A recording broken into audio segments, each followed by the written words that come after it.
a significant development happening about MUHOOZI whenever he tweeted big. Doesn't mean something big is happening. Does his tweet portray distraction? Does it take your attention away? Well, that's difficult to even think about. In this video, we will go for a breakdown of 8 things you must know about the reported arrest within UPDF.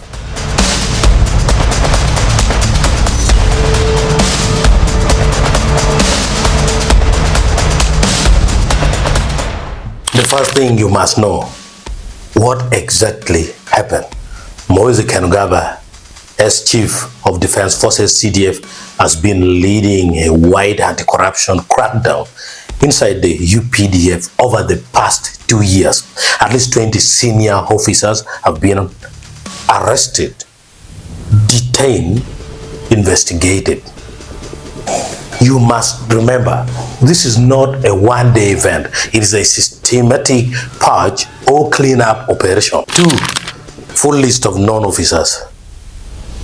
Top-level generals: Don William Nabasa, who is arrested over corruption; James Baruli, charges of treason, corruption, intelligence misuse. Brigadiers who were arrested include Johnson Namanya Abao for corruption-related arrest, Johnson Namanya detained over corruption, Cyrus Bekunda, former engineering brigade chief, for corruption case. The colonels arrested: Godfrey Tokamirwa is the former engineering brigade commander. Charges, though the only charge is corruption. Patrick Semakula is a former chief of communications and IT, arrested over espionage allegations and later released. Peter Ahimbisibwe is a counterterrorism director, arrested for treason and corruption allegations. Now, intelligence level officer, that's Ephraim Biarohanga, is the director of special operations, arrested for treason and corruption. The third thing you must know is main accusations. It is very important. The crackdown focuses on 3 major corruption systems inside the UPDF. 1, procurement fraud. That's the biggest issue. Fake or inflated aircraft spare parts, fuel supplies. Example, over Uganda selling 1 billion, equivalent of 300,000 pounds, allegedly misused. They say officers inflated prices, they deliver fewer goods, they pocket the difference. Number 2, intelligence corruption, manipulating intelligence reports, selling sensitive information, and misusing surveillance systems. This is why some face treason charges, not just corruption. 3, logistics and supply chain fraud. Ghost supplies, that's items paid for but not delivered, kickbacks from characters, substantiated military equipment. 4, where are they detained? Makinde military barracks, Kasenyi, that's at Entebbe. You should know that these are high security military detention centers. The 5th thing you must know is who is running the investigation. Led under orders of MUHOOZI Kainerugaba, and intelligence investigations reportedly linked to Special Forces Command intelligence units. A high-level inquiry involved senior UPDF leadership. The 6th thing you must know is why this crackdown matters. The deep analysis, but brief.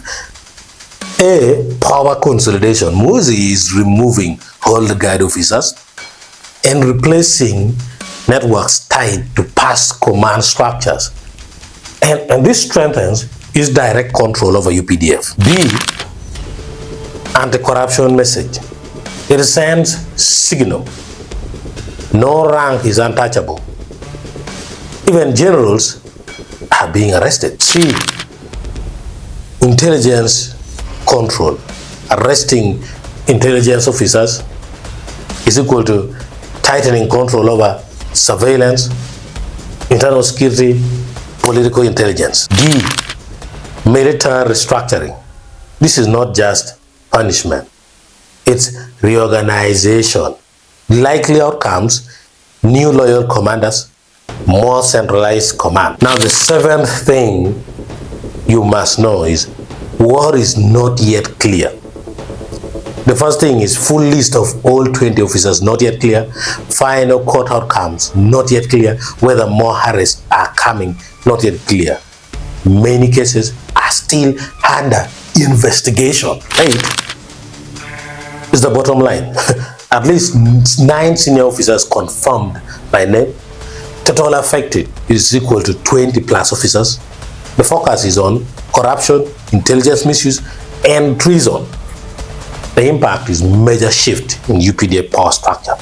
Now, this also reminds us that the UPDF said they were not corrupt at all. They took away some other departments from civilians, like the